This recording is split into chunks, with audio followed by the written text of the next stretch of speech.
Just the time I feel that I've been caught in the mire of sin. Just the time I feel my mind's been bought by worldly wealth. That's when the breeze begins to blow. I know the Spirit's call,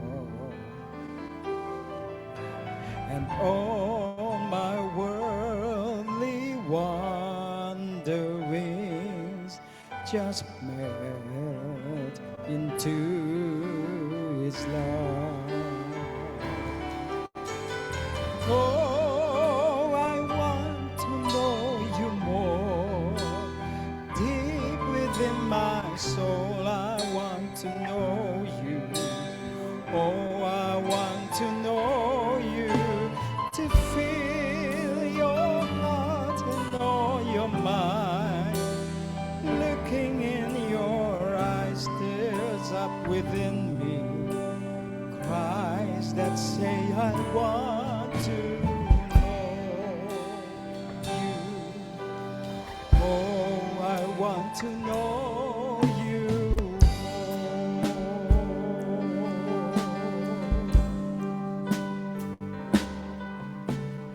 When my daily deeds ordinarily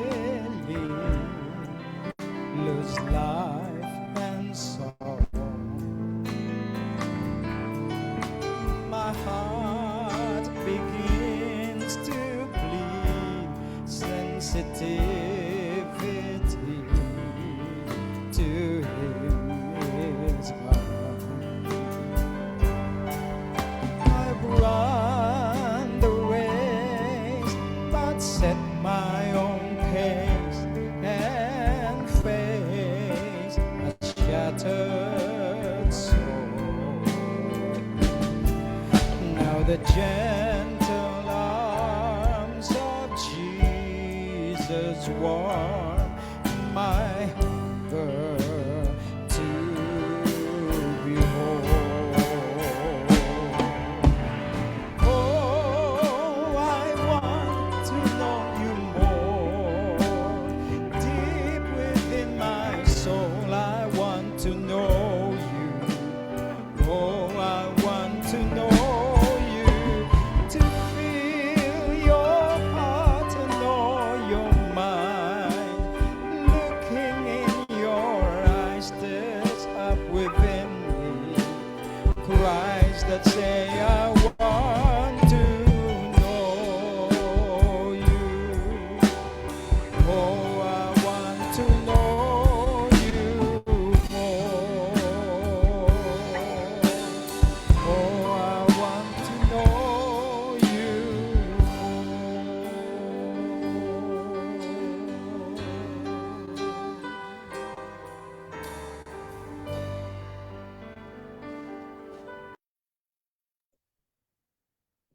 Indeed, this is the desire of our hearts today, that we want to know you more, Lord.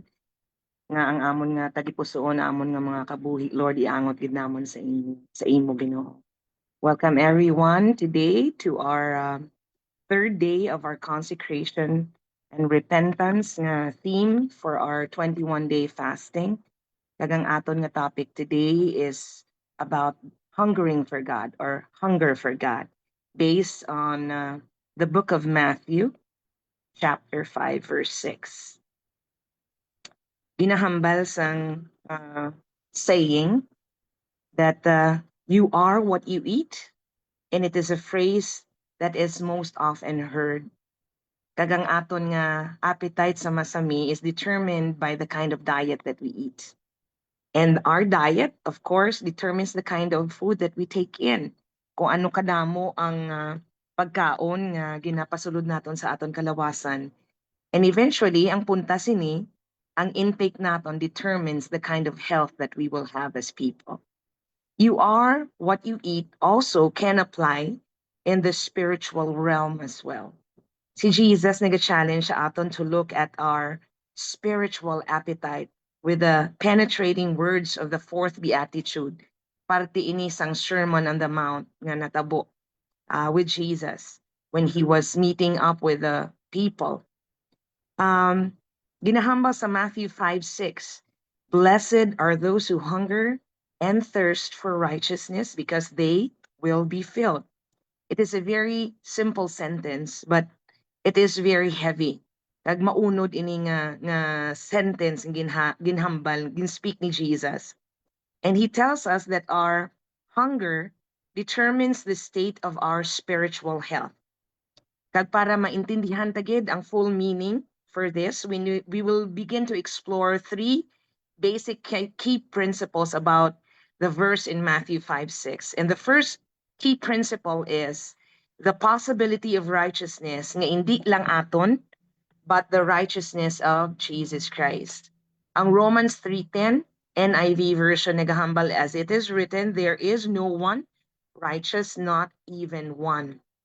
If we want to understand ang ikaapat ni ining beatitude sa Sermon on the Mount, we need to know kung ano ang nanami ni Jesus sang term nga righteousness. Balanta lang on a surface level, the word means that it has something to do with being right or doing that which is right. But this word, nga righteousness, occurs only once in the other four Gospels, no? Si Mark, si Luke, kag si John. Pero sa Gospel of Matthew, gin-mention siya several times. I think 7 times. Kag 5 times gin-mention gid ini siya sa Sermon on the Mount, which our theme verse today is a part of. With that in mind, lantawon naton ang other uses of the word righteousness in the Sermon on the Mount found in the book of Matthew. The first of which is righteousness is a lifestyle nga among nagaset apart sa aton as true Christians and invites opposition from the world. Si Jesus nagahambal sa Matthew 5:10, still part of the Beatitudes, nagahambal siya, blessed are those who are persecuted for righteousness. Ini walo ini siya nga Beatitude ang in-read naton bago lang. And taking it together with the fourth, which is our theme text for today, we get something of this thought. Naghahambal, we are to hunger and to thirst after a kind of life that will cause some people to persecute us for our faith. So righteousness is a lifestyle nga naga-distinguish kag naga-set apart sa aton as true Christians, kag naga-invite oftentimes sang opposition from the world.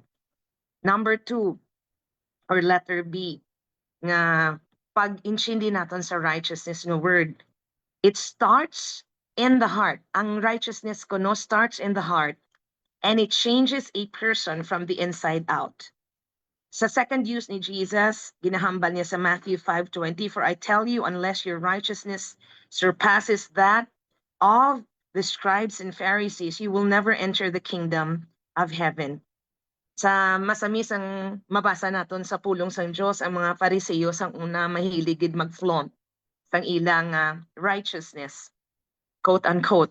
They love to put on revelry. They put on their robes, their garments of being priests and scholars, and they move about with regulations. Nagatudlo sila nga masimba gid pirmi, may traditions, may rituals nga ginahimo. It was very professional, it was very routine, and it was like wearing kuno sang manami nga pahamot pero wala ka kapaligo.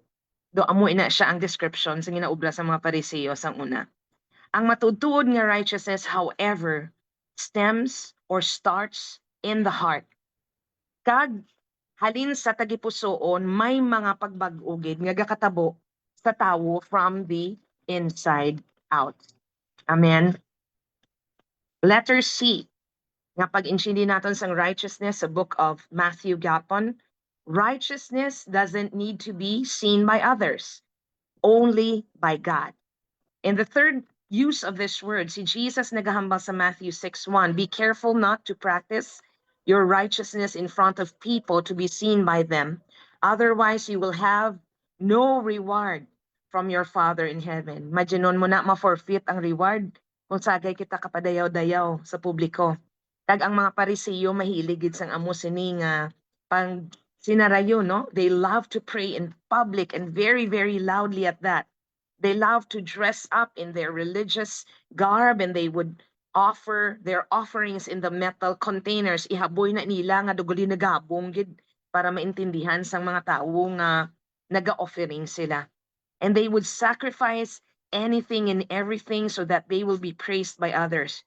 And their religion was actually based on the praise of men because they thought that God would reward them. Pero ini siya ginatawag naton nga candy-coated religion. Surface lang tama. It looked good on the outside, pero wala sang substance inside. By contrast, ang matuod-tuod nga mga disipulo ni Jesus will seek a righteousness that doesn't need to be seen by others or validated by others, but only by God. Last, nga pag-mention sang righteousness sa pulong sa Diyos sa Matthew, righteousness causes us to seek God's approval above everything else. Ginahambal sa Matthew 6:33, favorite naton nga verse, but seek first the kingdom of God and his righteousness, and all these things will be added unto you. Ini nagatouch gid sa aton sang mga priorities naton sa kabuhi. What are we seeking for? Is it fame? Is it money? Is it fortune? Is it a career advancement? Is it a good salary? Is it a secure future? Or is it your ideal spouse? A happy retirement? Kadamo, no? Sang ginasik sang tawo sa sininga kabuhi. And we want our dreams to be always fulfilled, but as good as many of these things may be, they aren't the most important things in life.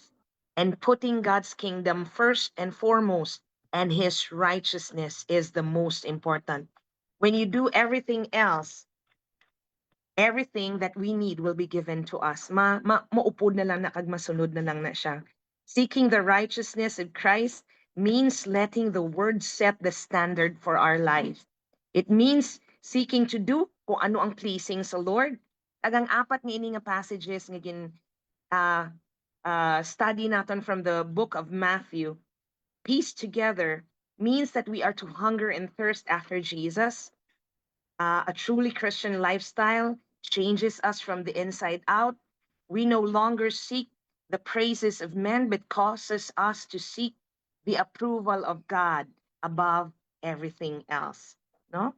So nga madamo sang tawo, kung lantawon ta ini nga pag-intindi naton sang righteousness, nga madamo sang tawo, lalo na mga Kristiyano, do not live this way.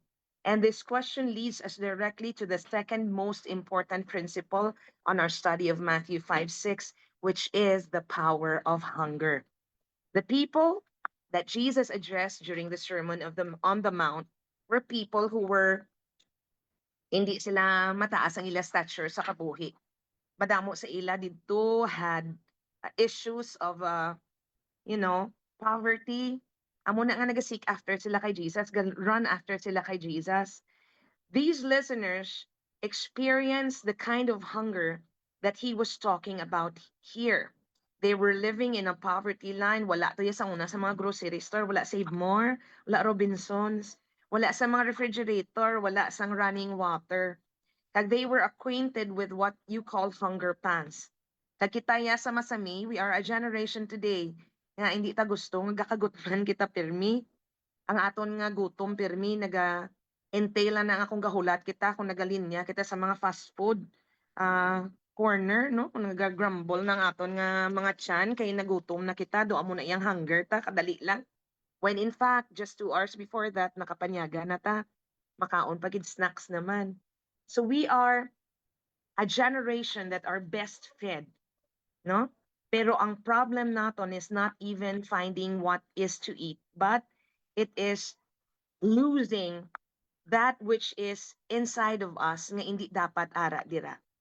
Jesus uses the metaphors of eating and drinking as a motivating power to live a righteous life. Kag makadto kita sa apat pagid ka mga points, very fast lang gid, of what we need to do about this hunger and this thirst for righteousness in our lives. Number one is we need to want it. We have to want it. No one can force us to eat. I remember when I was a little girl, elementary, mga hapon na pa kuya sa may amon nga dining table kay hindi ko pagpahalino ni nanay ko kay hindi ko magkaon sang ampalaya. Kay hindi ko gid na nauyunan. Kung subong paborito ko na siya. And my mother put her foot down that if I did not eat that vegetable, I would not leave the dining table. No one can force us to eat anything. And there's even a saying that says, pwede kita makatuy-tuy sang isa ka kabayo pakadto sa iya nga tubigan, pero hindi mo siya ma-force mag-inom. Ang mga kuring namon sa balay, amo man sina, gabutang ko sang nami nga bowl sa tupad sang ila kalanan, hindi na nila pagsapakon. Maski gahamba ko, drink your water, gina-Englishan. Drink your water. Pero madiretso na sila dito sa may CR, at dito sila mainom sa kabuk. No? So sometimes, there are issues nga hindi naton ma-force. Granted, for most of us, it does not take much forcing for us to eat. Kita yan namin kita mag-eat, no? Like food, we have to want to live a righteous life. That's just like hungering. The verbs for hunger and thirst means it is an intense desire, a craving na hindi masatisfy, and all-consuming pursuit. It is as though you are parched. Pariyo ba lang do uwaw-uhaw ka kag wala gid sa may makauntat sa imo nga magkadto sa tubigan para makainom ikaw sa manami nga tubig. Or you are so hungry that you will pursue food at all costs, and it is a desperate kind of hunger.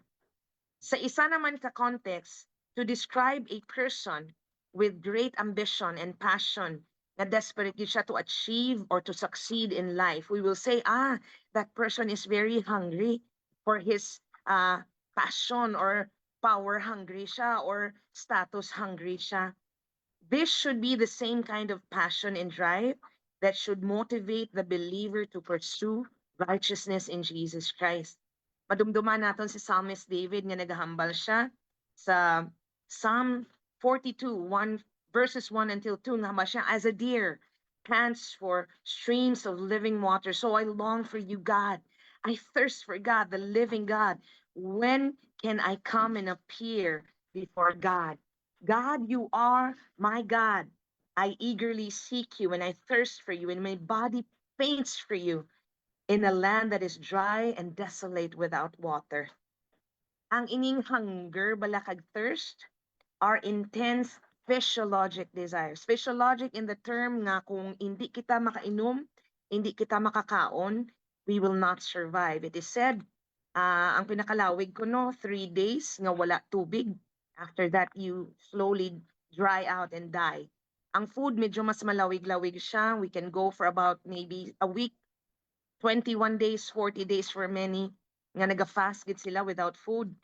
But these are all physiologic needs, and it is the same intensity that we need in seeking the righteousness of Jesus Christ. No? Dapat may desperation pila kita pareho sang usa nga ga-seek after sang water sang Ginoo. And pareho sina bala nga kung may desperation ka makahamba ka bala, Jesus, I just want you. I just need you. And I only desire you, and I must have you. No? So dapat desire gid naton, we have to want it. And after we want it, hindi na siya mauntat sa just wanting it. Letter B says we need to take action. Ang aton nga appetites aren't filled with something if we just intellectually think about it. Ang bana ko si pastor kung kisa na nami ana siya maglantaw sa mga reels, no, sa mga mukbang galuto-luto. Pero mabalaan tagid na nga kung masking galantaw ka, hindi ka man gyapon masatisfy, gadugang gani imo nga gutom, no? It is quite another to say I'm hungry, but you need to take steps to satisfy our hunger and to quench our thirst. At some point makaon ka gid siya kag mainom, no? There is a situation where there is a loss of appetite. Physiologically, may mga tao nga may loss of appetite. Kag usually ini siya telltale signs of something that is wrong in our body. It could be an illness or a sickness. And physically, we know that there is something deficient when we have no desire to eat. And the same is true for us spiritually. Kung wala na kita nag-hunger, kag wala na kita thirst for the presence of God, time alone with God, reading His Word, praying, and spending intimate moments in our prayer closets with God. Or we're not even committed to worshiping God. And we fail to get alarmed even with sin. Nga kung makaubratas ang sala, do, wala na lang sa aton conviction. No?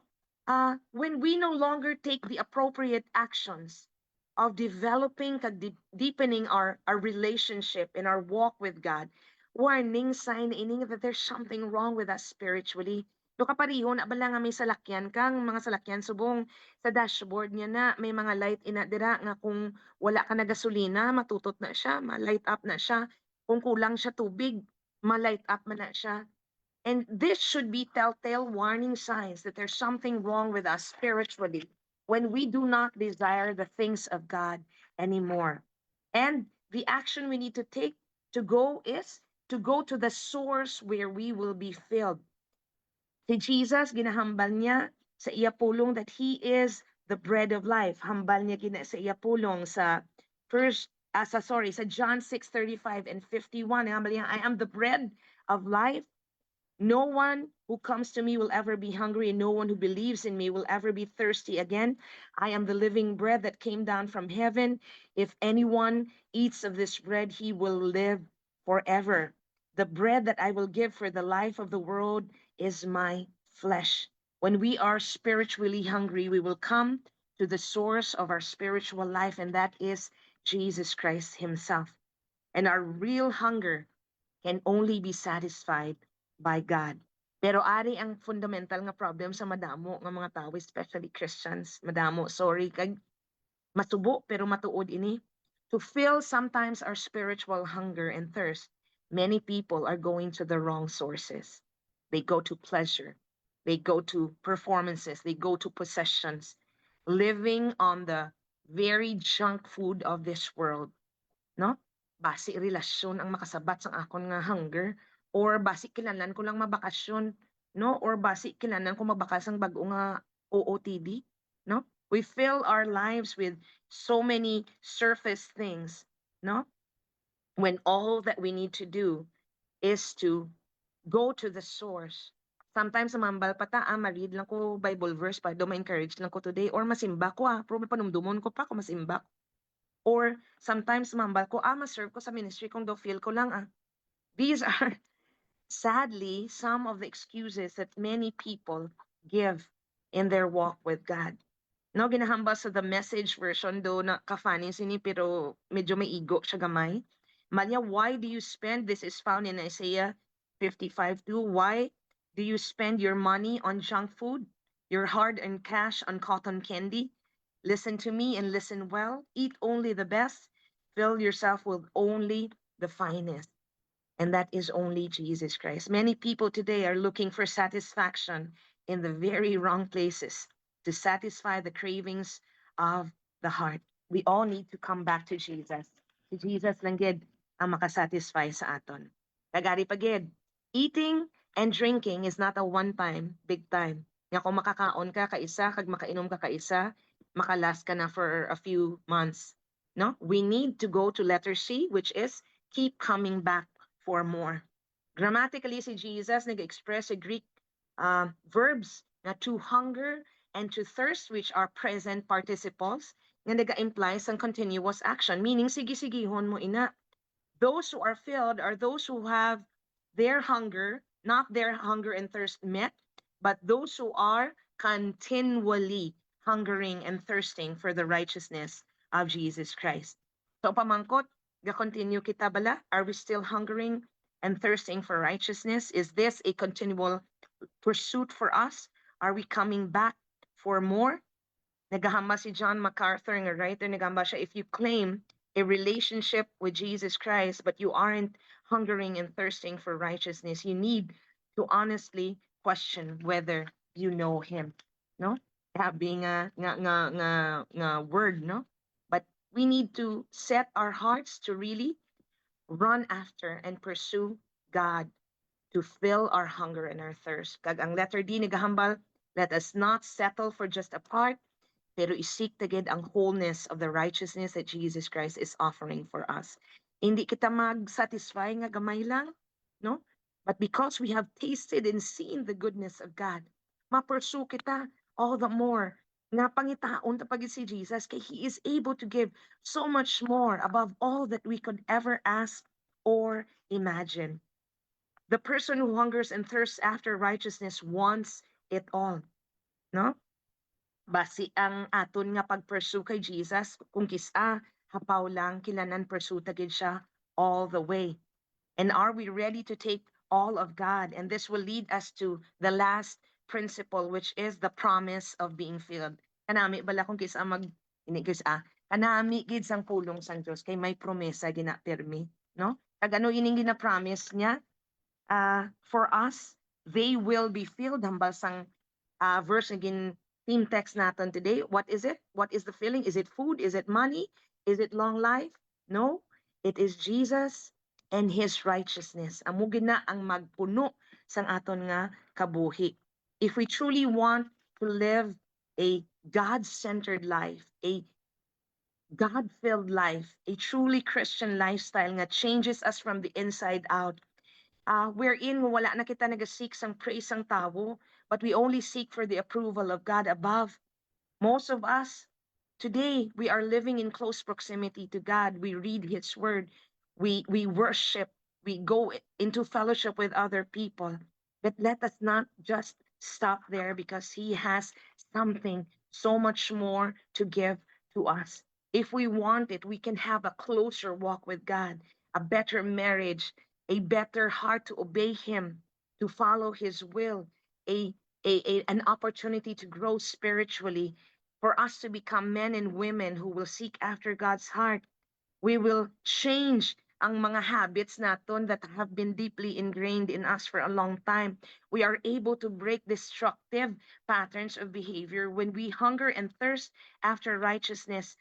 Then we will want what God wants more than anything in the world, and we will have it. When Jesus says you will be filled, it means that Jesus Himself will fill us from within. If we are hungry, we come to Him as our bread of life. If we are thirsty, we come to Him and drink from Him as the water of life. And we are weary, when we are heavy laden, we come and find rest in Jesus. If we are guilty, we come to Him and we are forgiven.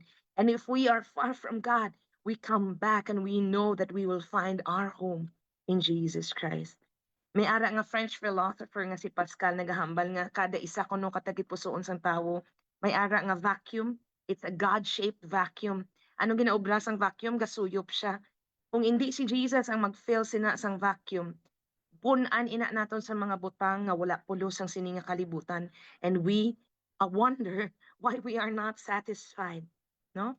The only way for us to be filled with righteousness is to seek and to hunger and to thirst after God and His righteousness. Sometimes do kapariho kita sa mga bata, no? Nga may marble kita, pero gusto ni Jesus nga islan ina sang diamante, pero hindi ta pag-give up ang marble naton. Today, let's make that conscious choice to surrender it to God, to seek after His will, because He is willing and able to give us so much more. The good news is, in the kingdom of God, everything begins with a seeking heart. Pag ang heart naton nag-seek after God, anong hambas ang pulong? If we seek God, we will find Him if we seek Him with all of our hearts. Salvation begins with a hungry heart. Ang aton nga kaluwasan begins with a hungry heart. Kag kung willing kita to start seeking after God in the things that are important to the heart of God, whatever we want in the spiritual realm, we can have it if we want it badly enough, if we hunger for it and we thirst for it so hard, Jesus will give it to us, because He said, blessed are those who hunger and thirst for righteousness, for they will be filled. And that is a promise that God is giving to us today. Amen. Pastor Jake.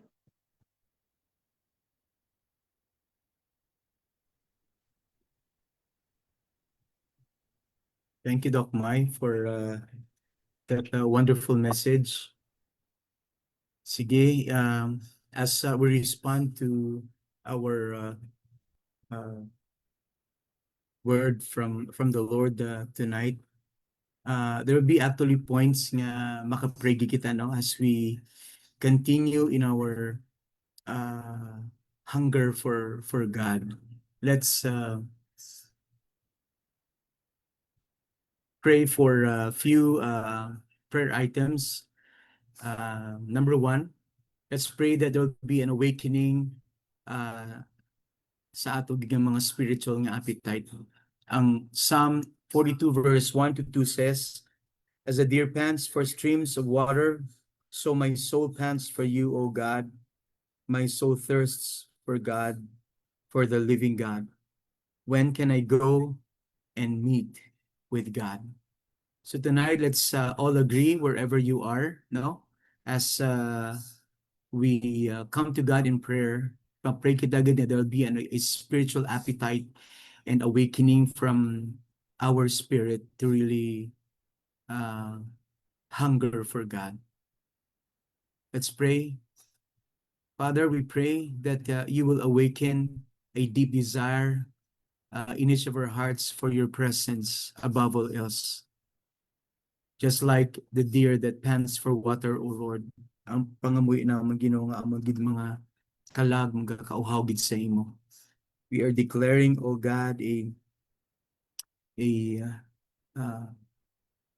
as we declare in praying fasting, O Lord God, tonight, we come to you as a church, as a congregation, as a body.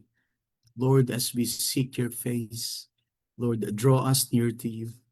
Draw us near to your presence, Lord. Amen. Another thing is that we need to pray for whatever that is us. No? Let's identify those mga butang nga reveals sa Ginoo as we approach God in prayer. Let us just have that heart of repentance from spiritual distractions.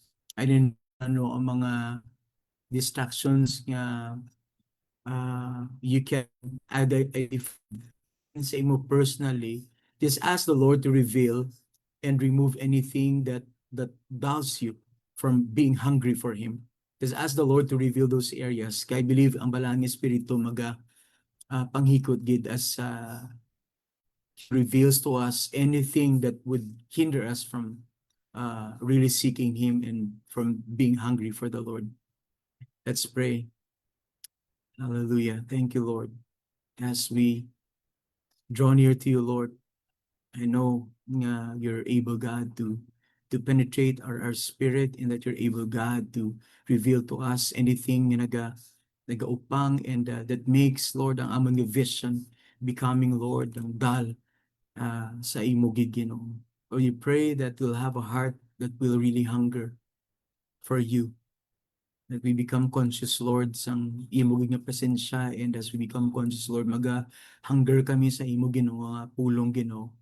We pray tonight nga you reveal to us those areas in our lives that we need to give up and let go. And as we ask, Lord, for repentance from all of this, Lord, enable kami, Ginoo. We pray for that spiritual strength nga magahatag sa amon sang kusog to say no from every form of ungodliness and anything, Lord, nga mag-distract sa amon. Lord, we pray nga even in this age, O God, of business and even, Lord, influence of media, Lord, give us a heart, Lord, nga maging disiplinado gid to seek you above all. Kay luyaw mo Ginoo pagighambal sa imo, Lord God, ng mga katawhan, in Jesus' name. Another thing that we need to pray for is that every day we're gonna thirst for a fresh revelation of God's word. There will be a fresh love for God's word every day. Let's pray nga may renewal gid nga sa aton mga kabuhi every day, and pray kita nga gaan kita sang Ginoo sang kaalam, no, nga once we have this renewed delight and discipline in reading and obeying the word of God, nang ang ini nga mga butang nga ginapakita sa aton sa Ginoo, nang instead ni maging burden sa aton, maging delight sa aton as we surrender to Him as the Lord leads us sa iyang mga pulong. Let's pray.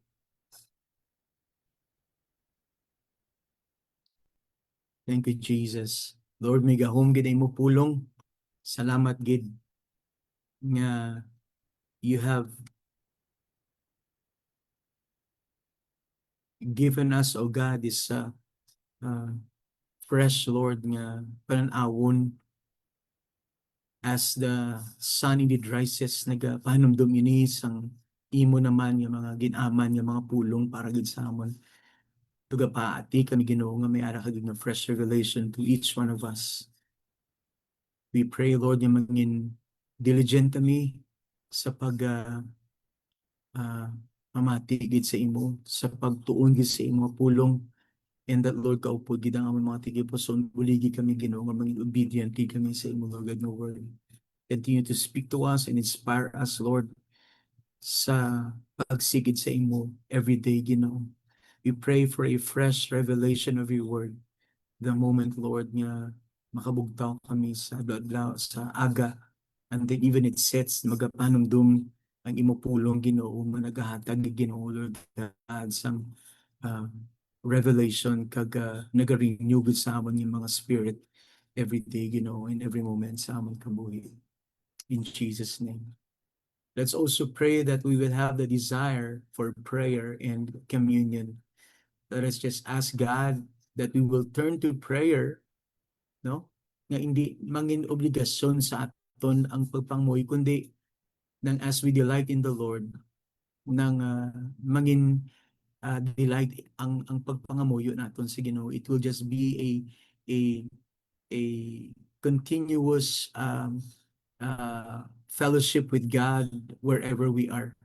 Ano man atong ginahimo, ayhan may mga ulubrahon kamo in our spirit nang pamati kita igapon sang kung ano man ang gina-impart sa aton sang Ginoo. Let's pray. Thank you, Jesus. Thank you, Lord.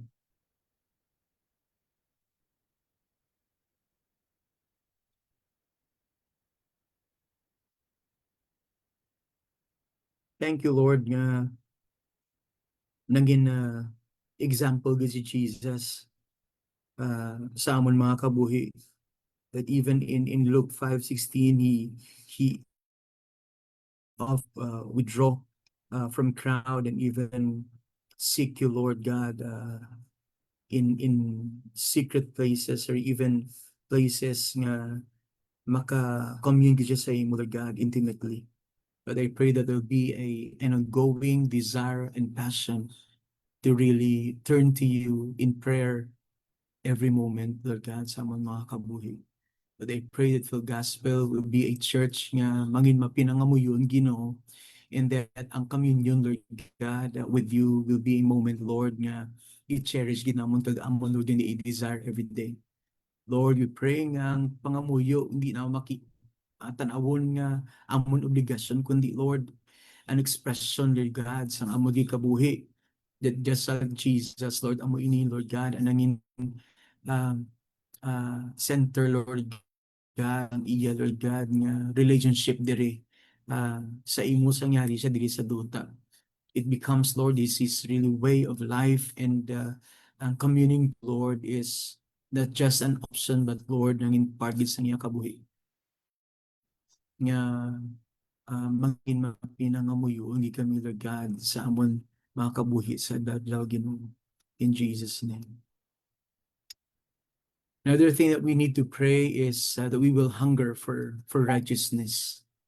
I believe nga as we continue to hunger for the Word of God, ang pulong sang Lord, nagadugi ini sang kauhaw sa paghimo sang kung anong maayo, kundi ng desire nga mangin balaan gid kita ya. And in the same manner, ang ini nga nga desire tudlo gid ka enable sa aton mga tigipuson to really obey God. And we will pray nga mag-desire gid kita for holiness and obedience more than comfort or convenience. Matthew 5:6 says, "Blessed are those who hunger and thirst for righteousness," kaya ang bagat sang pulong is that they will be filled. Let's pray nga ma-desire gid kita to really to hunger for God every day and to thirst for righteousness, kaya ang bagat they will be filled. Let us all together pray. Thank you, Jesus. Yes, Lord, we believe, Lord, ang imuwid nga pulong as we hunger and thirst for righteousness. You will fill us. You will fill our hearts, Lord, with a desire to not only to commune with you, but Lord, to hear your heart and to listen to your voice. And even, Lord, to do, Lord God, what pleases you. What we desire, Lord, nga tumagid sa imo, Lord God, dalagid sa amon sa isa ka compromise, Lord, nga mangin na to desire, you know, to be holy, just as you have commanded us, Lord God, to be holy. We know that we have our challenges and struggles, oh God. But as we delight, Lord, in obeying, Lord God, your word, nang nangin bunga ini, Lord God, ang siling pagpakabalaan sa imo as we delight in obey your word. In Jesus' name, amen. Let us also pray for the sensitivity to the Holy Spirit. At paagtigig ko nga as we meditate on God's word, ang balang Espiritu kapag agambagit sa aton, no? Let us ask that to become more aware and responsive to the Spirit's leading. Katuugig ko nga ang balang Espiritu within us desire gid siya nga mangin sensitive kita ya sa leading sa Ginoo. We pray hindi ang aton will ang mangibabaw, kundi kung ano ang ginalid sa aton sa Espiritu, and that we respond to the voice of the Spirit as the Holy Spirit leads us. Let me just read a passage coming from Galatians chapter 5, verse 16. So I say, live by the Spirit, and you will not gratify the desires of the sinful nature. For the sinful nature desires what is contrary to the Spirit, and the Spirit what is contrary to the sinful nature. They are in conflict with each other, so that you do not what you want, but if you are led by the Spirit, you are not under law. So, gina-encourage kita diri to live by the Spirit. As we submit to the Spirit's leading, I believe nga ang aton nga mga desires to gratify the flesh and of the sinful nature ng tagaanggi kita sang Ginoo sang strength or capacity to say no to every form of ungodliness. Let's just pray. Thank you, Jesus, for the work of the Holy Spirit sa amon mga kabuhi. Lord, we thank you nga kung sa amon lang, Lord God, nga earthly or fleshly desire nang hindi ginamon ni Ginoo, Lord God, masarang. But we thank you for the Holy Spirit's, oh God, work in our lives. It teaches us, oh God, to say no to what the Spirit is, oh God, dictating, and even Lord God, the whispering sa amon nga mind. Lord, we pray ng amon mga pangunahuna, Lord, becomes, Lord God, a place, Lord, nga imo pulong hatag Ginoo, Lord God, sang enlightenment sa imo, and give us a heart, Lord, to really respond to you, to follow you and obey as the Spirit, God, leads us. In Jesus' name, Amen. Another thing that we need to pray is freedom from worldly satisfaction. Okay, I'll be reading from 1 John 2, verses 15 to 17. But we do not love the world or anything in the world. If anyone loves the world, the love of the Father is not in him. For everything in the world, the cravings of the sinful man, the lust of his eyes, and the boasting of what he has, and thus comes not from the Father, but from the world. The world and its desires pass away, but the man who does the will of God lives forever. Let's pray to lose appetite for things that temporarily satisfy, but makes us spiritually empty. Let us all pray. Hallelujah. Salamat, Lord. Sa imo pulong nagatagid sang enlightenment sa amon. Lord, we know that the battle is real every day, but as we submit, O God, to the Spirit's leading, it teaches us, Lord God, to say no to any form of worldly, O God, pleasure and anything that may gratify the flesh in the name of Jesus. We uh, pray, Lord, and even to lose appetite for things that does not please you, and even things that temporarily satisfies us, Lord. But as we pray today, Lord, cause that hunger from within us, Lord, to really hunger for you in Jesus' name. We pray that uh, your spirit will live in us so that we can say no, oh God, to the works of the flesh and to what the flesh dictates us, Lord. Lord, teach us how to live in the Spirit, Lord, that we will not gratify the desires of the flesh. Teach us how, oh God, to submit to you. Yes, in Jesus' name. Lord, we know nga hindi inilugad mahapos, but as we trust you, lead us to a place, Lord, where we become, Lord, safe. Then as we obey, oh God, you above all else, Lord, we know nga yan ay kami Ginoo, Lord God, sa safe, Lord God, nga place as we um, uh, obey you in Jesus' name. Lord, punigid ang amon tagipusoon ang pangunahuna sang imo, Lord God, gugma. And we will remember, Lord, what you have done for us. That even, Lord, to the point that you have shed blood as you resisted temptation while you're here on earth. Lord, even as we share in this, oh God, suffering that you, oh God, you have done for us while you were here on earth, Lord. Nanggaay kami, Lord God, sang kus. Hallelujah.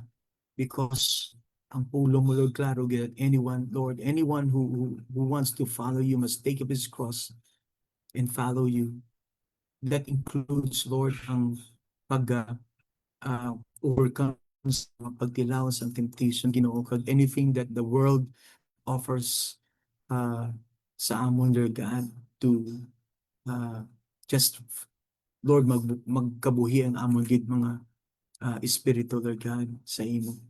In Jesus' name. Another thing that we need to pray for is, let's pray for a discipline in seeking the Lord. To say that we need discipline in seeking the Lord, it is intentional. Katugig ko nga ang mga athletes bala, because they learn how to live a disciplined life, and they know ang ilang mga priorities. When we say na discipline in seeking God, dapat ang mga anak sa Diyos mangin disiplinado gid, mangin disiplinado sa seek sa Lord first and foremost, no? To seek God must be our priority. In Psalm 63 verse 1,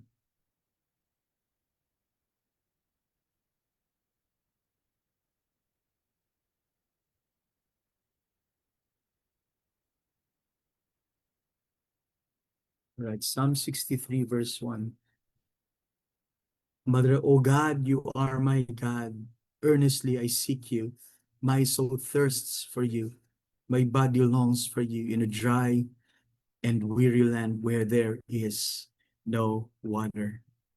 Let's ask for consistency in seeking God daily, especially during this praying, prayer and fasting. No? Let us not forget nga as we fast, let's not forget nga we are humbling ourselves before the Lord. Let's also pray nga mangin conscious kita ya, na as we fast we will desire God. We will listen to His voice and mangin sensitive kita sa sining season of praying and fasting, because I believe in Lord nagpakighambag sa. So as we pray tonight, let's pray this prayer in Psalm 63 verse 1. Lord, you are our God. Earnestly we seek you. As we declare tonight, our soul thirsts for you and our body longs for you, Lord, in a dry and weary land where there is no water. We thank you, Lord, sa siningat moment or season of seeking you. Mangin disiplinado gid kami Ginoo sa amon, Lord God, nga pagpangita sa imo to make time and find time, Lord, sa pagpamati sa imo, to be in a place of intimacy with you, Lord, every day. Give us that discipline, Lord, that even sa sininga tama kasako kag fast pace ang movement ng teach us that ang pagpangita sa imo or to seek you is indeed, Lord, our way of life and our priority above all. Forgive us of the times nga we have lost, oh God, count of days even, Lord, nang nangin sako kami sa mga amon lugad nga agenda, but we have failed, Lord, to really make time to be with you alone. We pray ng amon, Lord God, nga altar will not be empty. It will be a place of surrender, and will be a place, Lord, of really seeking you and making time with you and us to seek you every day sa among kabuhi. In Jesus' name, amen. Another thing is, let's pray for, kaginagin mention in Doc no, ang desire to know Christ personally. Let's pray we'll have that deeper intimacy with Jesus. Philippians chapter 3,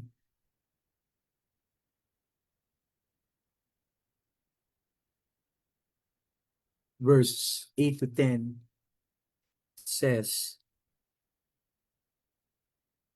what is more, I consider everything a loss compared to the surpassing greatness of knowing Christ Jesus, my Lord, for whose sake I have lost all things. I consider them rubbish, that I may gain Christ and be found in him, not having righteousness of my own that comes from law, but that which is through faith in Christ, the righteousness that comes from God and is by faith. I want to know Christ and the power of his resurrection and the fellowship of sharing in his sufferings, becoming like him in his death. Let's pray to know Christ personally. Not just to know about him, but to know him personally. I know nga ang Ginoo, no? He is a God who is universal, and he's a God who is personal. He deals with us personally. He knows us personally. And gatuod kung as we desire to have this deeper intimacy with Jesus, nang we pray nga nang ma-fall in love kita sa Ginoo. Nga mangin bukang bibig sang aton tigipusoon gid ang pagkilala kay Kristo, because I believe ang Ginoo gid personal gid siya sa aton katamo. Let's pray.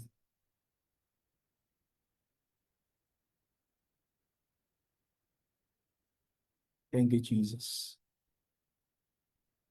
As we reflect, Lord, sa kabuhi ni Jesus Christ while He was here on earth, He draws Himself from the crowd and takes time to be with you as His Father. Lord, kabay pa nga we'll have this, we will achieve this relationship nga we can really call you Abba Father. Lord, ang intimacy ba lang nga gapadulong pa lang kami, kag even this, maga-desire pa lang kami sa pagkalapit sa imo, ma-recognize mo na kami kung sino kami, Ginoo. Because you know us personally. Not even because, Lord, nga we come to you with our personal needs, but in that, Lord, i-enjoy namon ang moment to just be with you and to be overwhelmed sa imong presensya, Ginoo, and to just sit at your table and enjoy your presence. Just to be near you and just to feel you, oh God, that you are near, Lord, is more than enough. Lord, I pray that that full gospel will have that longing, oh God, to be with you every day, to be in that place where we become one, Lord. We know, Lord, na kung nangin na desire mo ini sa amon, gusto mo gid kami dalon sa sina nga level of our relationship where wala na kami sang may dapat pa itago sa imo, kundi Lord, as we become intimate with you, everything is laid bare before you. From the inside out, you know us from within, Lord. Even, Lord, ang among mga secret sins, and even, Lord, ang among mga desires na iban amon na, Lord. And mangin delight, Lord, sa amon as we just commune with you, and even ang mga among concerns.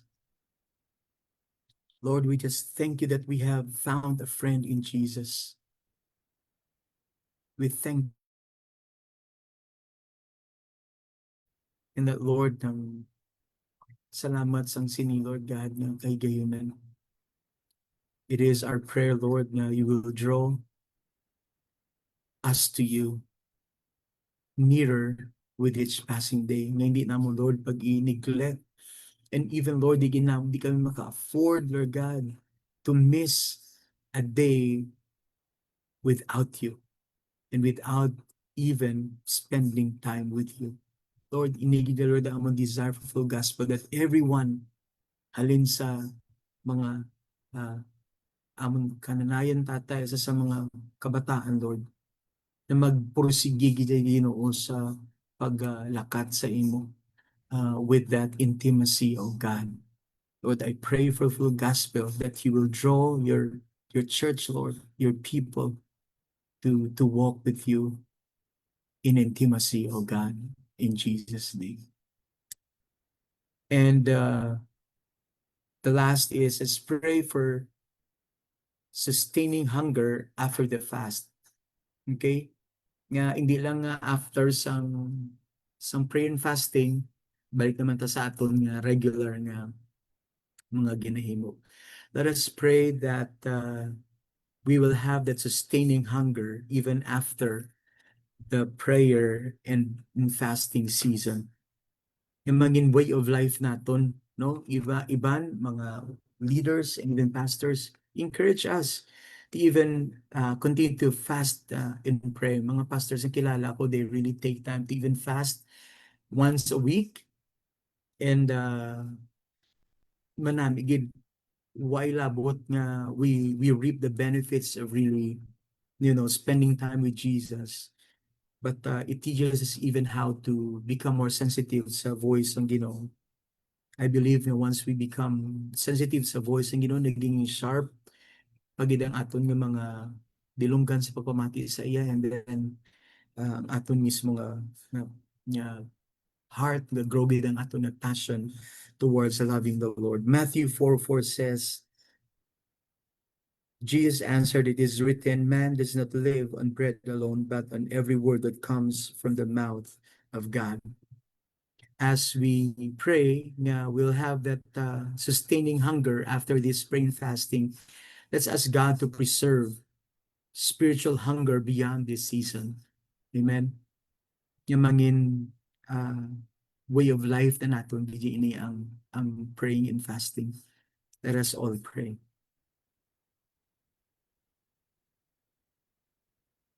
Thank you, Lord. Ang tao does not live on bread alone, but on every word that comes from your mouth. Magkabay pa nga mangin way of life gid namo, Lord. Ang pagpangita gid sa imo kagutom gid sa imo. But I pray for all the leaders and pastors of this church, even our missionaries, Lord. I pray you will have that sustained hunger for you every day. I pray, Lord, nga hindi, Lord God, mangin empty, Lord, ang amon tagipusoon sa mga butang nga gusto mugid namon i-pursue every day sa amon mga kabuhi. In Jesus' name. In Jesus' name. And as we close, let's all agree in prayer as we close this praying and fasting for tonight. No? Of course, ibang sa aton magapadayon pagyapon, but just to close even ang aton subong nga live stream nga praying and fasting together, let's just all pray. Heavenly Father, we come before you acknowledging that you alone our source and our satisfaction. Laing gid, Lord, kung we